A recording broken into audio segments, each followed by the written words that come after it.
అసలు మనకి లైఫ్‌లో జుట్టు ఎంత ఇంపార్టెంటో తెలుసా? జుట్టు ఇలా ఉంటే కూడా బావుంటది. ఇలా ఉంటే కూడా బావుంటది. ఇలా ఉండి మటుకు చెండాలంగా ఉంటది. సింహానికి జుట్టు లేకపోతే ఎలా ఉంటది? జుట్టు అంటే అది అంటారు కదా! గడ్డం. ఆ గడ్డం లేకపోతే ఎట్లుంటది సింహం? పిచ్చి పకోడాలాగా ఉంటది. మనం కూడా అట్లానే ఉండామనమాట. అందుకే మనం కూడా అదే పాత్‌లో ఉన్నామనమాట. ఎగిరిపోతుంది చూడండి మొత్తం.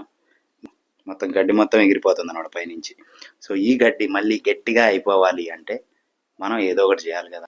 ఇప్పుడు రీసెంట్ టైంలో ఏంటి ఆదివాసి ఎక్కడ చూసినా ఆదివాసి ఆదివాసి ఆదివాసి హెయిర్ ఆయిల్ ఉంటారు 100 మంది అంటున్నారు ఓరి అమ్మ ఏందిరా బాబు ఇది ఆదివాసి హెయిర్ ఆయిల్ ఏంటిది అసలు సో మనం కూడా ఒక ఆదివాసి హెయిర్ ఆయిల్ తెప్పిద్దాం చూద్దాం అసలు ఎట్లా ఉంటుంది అదే 200 ml వచ్చేసి 700 రూపీస్ ఎంత ఉంది ఆర్డర్ అయితే ఇచ్చేసినాను అది కూడా వస్తుంది జుప్పని దిగంగానే పెడదాం 2 months పెడదాం పెట్టిన తర్వాత చూద్దాం అసలు ఏంటి కథ అనేసి పెరుగుతుందో లేదో అనేసి మన ట్రాన్స్ఫర్మేషన్లో ఇది కూడా ఎడిషన్ అనమాట see you later then bye bye